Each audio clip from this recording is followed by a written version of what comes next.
예, 안녕하세요. 실장면입니다. 이번 시간에는 그 제가 현장에 있으면서 가장 많이 물어보시는 퓨즈 교체 방법하고 참 간단한 건데 퓨즈라는 거의 교체 방법하고 그 퓨즈라는 것에 대해서 설명을 좀 드리려고 합니다. 이게 참 별거 아닌 건데 모르면 참 사람이 당황스럽긴 하죠. 그 퓨즈 형태도 제가 지금 이게 요렇게 생긴 걸 퓨즈 홀더라고 합니다. 퓨즈 홀더라고 하고요. 여기에 이제 퓨즈를 이렇게 껴갖고 하는 건데, 원래는 이렇게 비어 있습니다. 비어 있고, 퓨즈라고 하는 것은 이제 원래는 이렇게 생긴, 이게 퓨즈도 종류가 되게 많습니다. 퓨즈가 종류가 되게 많고, 그리고 디자인이나 생긴 것도 다 다릅니다. 제가 쓰고 있고, 이제 갖고 있는 거는 이런 형태라 이렇게 한 거고요. 퓨즈를 보게 되면 이것도 제가 설명드리면서 계속 다시 반복 할 건데, 여기도 사용 전압이 있고요. 여기 잘 안 보입니다. 참 그 노안 가진 사람들은 좀 힘들게 하는 건데, 아무튼 여기 사용 전압 250V라고 적혀 있습니다. 250V. 나중에 이제 이런 거 이 길이에 따라서도 제품이 다양하고, 길이도 요만한 게 있고 좀 짧은 거 있고 다 하는데, 만약에 쓰시는 것 중에 퓨즈가 분명히 이렇게 유리관에 들어있는 퓨즈가 있으면 요거 보시면 되고요. 잘 안 보이겠지만 여기에 250V라고 전압도 적혀 있고요. 그리고 사용 전류도 적혀 있습니다. 사용 전류. 요거는 4A입니다. 4A라고 적혀 있습니다. 4A. 250V 4A라고 적혀 있으면 사용 전압은 250V고, 그리고 사용 전류는 4A라고 보시면 됩니다. 또 나중에 이제 그 전압 전류 뭐 이런 거에 대한 그 관계들 나중에 또 설명을 하도록 하겠습니다. 우선은 이 퓨즈는 그냥 단순합니다. 예, 여기 보면은 여기다가 이렇게 해갖고 이렇게 해서 끼면 되는 거예요. 예. 잘 보면은 이 가운데에 실선이 하나 가 있습니다. 이게 실선이 가 있는데, 이게 퓨즈가 터졌다고 하는 건 뭐냐면 이 실선이 끊어진 거를 말합니다. 실선이 끊어진 걸 말하고, 뭐 회로도나 뭐 이런 데에서 뭐 이런 심벌이라든가 아니면 퓨즈라고 해갖고 명칭을 적기도 합니다. 네. 그래서 이렇게 꽂아 있고요. 만약에 이제 퓨즈가 나가서 이제 대부분 이제 농가에서는 개폐기 작동을 하는 건데, 개폐기 작동이 잘 안 되면 제일 먼저 보셔야 되는 게 퓨즈입니다. 퓨즈를 이렇게 빼면 돼요. 그냥 이렇게 여기 선 연결 다 돼 있고, 판넬에 보면은 이제 퓨즈라고 이렇게 적혀 있는 경우도 있고요. 아니 뭐 이렇게 생긴 것이 있을 겁니다. 예. 그럼 요거 그대로 빼셔갖고 여기가 나갔나 안 나갔나 이렇게 보면은 되고, 아니면 제가 그 테스터기 있다고 했죠. 테스터기 사용법에 대해서도 저기 별도 영상 찍었는데요. 양쪽에다가 연결을 하면 이게 도통이 돼 있으면 삐 하고 소리가 날 거고요. 도통이 안 돼 있으면은 소리가 안 납니다. 그럼 자세히 보시면 뭐 눈으로 보지 않더라도 그거는 퓨즈가 이제 끊어진 거니까 그거는 교체를 하시면 됩니다. 가장 많이 물어보시는 게 그거예요. 제가 보면은 차단기가 자꾸 떨어져요. 퓨즈가 자꾸 터져요. 근데 차단기가 떨어지고 퓨즈가 터지는 거는 차단기가 망가진 거나 아니면 퓨즈가 망가져서 그런 게 아니라, 회로상에 지금 어떤 누전이라든가 아니면 어떤 뭐 사고가 발생했기 때문에 그게 차단되는 겁니다.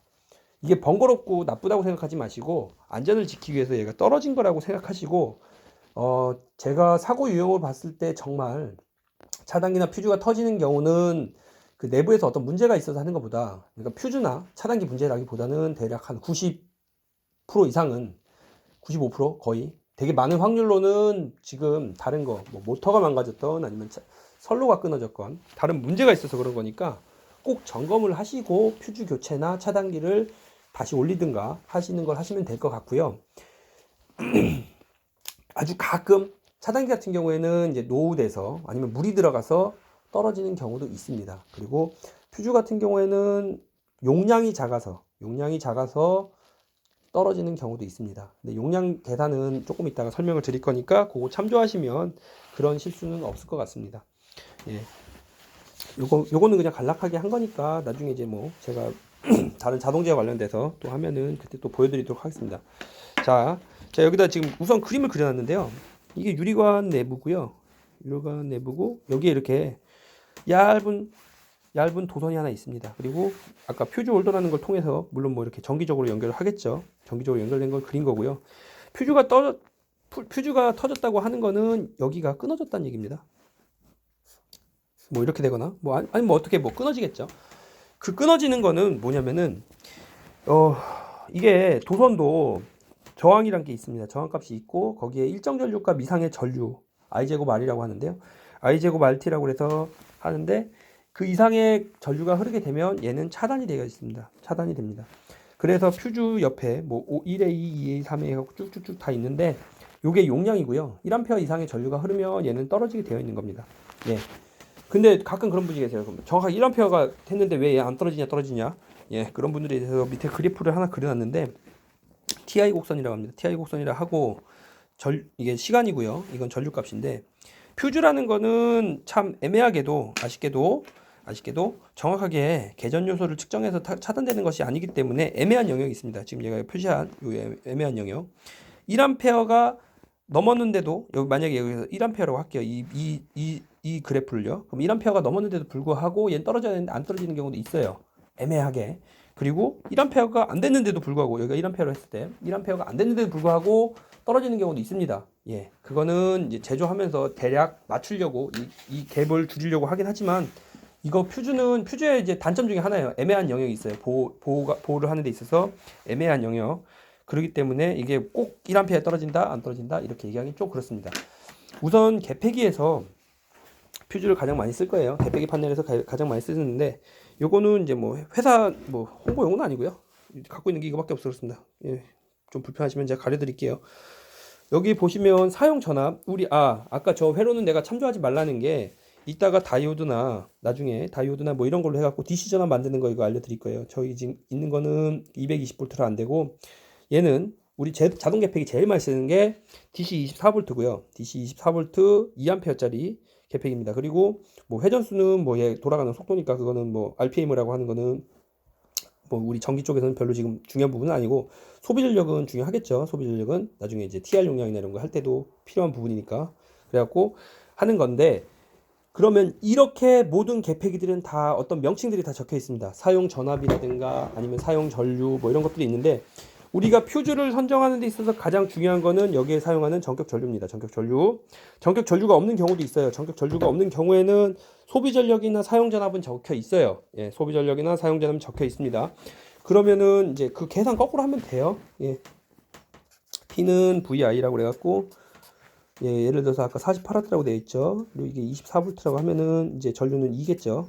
그래갖고 2A가 나온 건데 이렇게 거꾸로 계산을 해도 됩니다. 예, 거꾸로 계산해도 돼요. 전류값 모를 때요. 근데 대부분 명기는 되어 있습니다. 그럼 2A라고 했을 때 그럼 퓨즈 용량은 얼마 정도 하냐? 동일하게 하시면 안 됩니다. 야, 내가 지금 퓨즈를 개폐기를 2A짜리 쓰니까 2A짜리 써야 되겠다 하고서 끼면은 100이면 100 다 떨어집니다. 예, 그 이유는 모터는 기동 토크라는 게 있습니다. 처음에 기동 시에 막 돌 때는 상관없는데 얘는 멈춰 있잖아요. 멈춰 있다가 갑자기 이제 뭔가 전기가 여자되고 얘가 자체에서 돌려고 해요. 돌려고 하면은 못 가게 하려고 막는 게 있는 거예요. 그러니까 기동 토크라는 게 그래서 존재합니다. 예, 그때는 얘도 그렇게 하기 싫은데 그냥 똑같은 그 전류가 쭉 가는 게 아니라 처음에 기동할 때는 전류가 많이 들어갑니다. 예, 그렇기 때문에 제가 2A 그대로 쓰게 되면 100이면 100 다 떨어진다고 하는 게 그것 때문에 그렇습니다. 예, 저도 요거 전동기가 뭐 직류 전동기에서 한 4가지 종류가 있는데 어떤 타입인지 저도 뜯어보진 못했습니다. 나중에 뜯어보면 그때 보면 알겠죠. 근데 아무튼 기동 토크가 존재합니다. 그래서 저는 대략 한 1.5에서 제가 농가에서 쓰는 거는 2배 정도 하시면 되고 일반적으로는 2에서 2.5배 요 사이의 값으로 합니다. 그러니까 2배 이상 하시면 돼요. 2배 이상. 왜냐면은 내가 2 곱하기 2를 하면 4A잖아요. 그래갖고 4A 퓨즈를 제일 많이 쓰는 거예요. 4A 퓨즈를 뭐 3A 했는데 1.5 하면 3A 하겠죠. 근데 3A 했는데 자꾸 얘가 떨어진다. 그럼 3A 하셔도 되고 그리고 또 너무 크게 하셔갖고 뭐 8A 막 이렇게 하시면 그건 또 문제가 있습니다. 왜냐면 이 우리가 지금 농가에서 쓰는 것 중에 대부분 이런 것들이 이제 개폐기 그 뭐 보온재나 이런 것들 막으려고 하는 건데 얘가 막 돌려고 하는데 얘가 기계적인 결함이요. 이 모터가 망가진 게 아니라 외부에 뭐 비닐 위에 뭐가 꼈던가 아니면은 뭐 눈이 얼었던가 물이 얼었던가 하는 경우에는 퓨즈가 터져줘야지 모터가 망가지지 않습니다. 모터 망가지면 비용 많이 나와요. 예. 농가에서도 아시겠죠? 이거 망가지면은 제일 비싼 게 퓨즈보다는 모터입니다. 모터니까 퓨즈가 이런 것 때문에 얘가 모터가 막 돌려고 그러는데 못 돌게 막고 있어요. 그럼 얘가 부하가 많이 토크가 많이 걸리겠죠. 그러면 얘가 전류가 많이 흘러서 차단 퓨즈가 떨어져 줘야지 얘가 망가지지가 않습니다. 얘가 망가지지 않습니다. 그러니까 제가 아까 얘기 드린 게 퓨즈가 이렇게 뭐 자꾸 용단되고 하는 거는 뭔가 문제가 있다는 거예요. 그러면 가셔갖고 보셔서 겨울에는 제일 많이 보는 게 눈이나 물이 얼어 있어서 그런 경우가 있고요. 물이 얼어 있어서 그런 경우가 있고 아니면 어디 꼬였는지 꼭 보셔요. 그걸 보셔야지 좀 개팩이 망가지는 거나 이런 거에서 좀 비용이 덜 나가게 됩니다. 비용이 덜 나가게 됩니다. 그러니까 꼭 퓨즈가 나가는 거는 자꾸 이게 떨어지니까 무조건 용량을 키워야 되겠다. 절대 안 됩니다. 절대 안 됩니다. 그러면은 100이면 100, 개팩이 다 망가져요. 그러니까 그렇게 하지 마시고 퓨즈에는 정격 용량의 퓨즈를 선정하셔서 끼시고 그리고 퓨즈가 떨어지면 뭔가 문제가 있구나 하고선 꼭 주변을 파악하시기 바랍니다. 그래야지 개폐기 비용 아끼십니다. 이상입니다.